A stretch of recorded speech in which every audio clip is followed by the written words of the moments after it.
అరెరే బ్రహ్మెంత పిసనారి తలపైకెత్త కళ్ళు తిరిగిపోయే ఆహా గడే చమత్కారి మెరుపును తెచ్చి కుంచగా మలచి రవివర్మ గీసిన వదనమట నూరడుగుల శిల ఆరడుగులుగా శిల్పులు చెక్కిన రూపమట భూమిలో పుట్టిన స్త్రీలందరిలో నీదే నీదే అందమట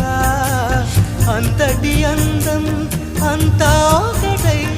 నన్నే చంపుట ఘోరమట ప్రియా ప్రియా చంపోతే నవ్వి నన్నే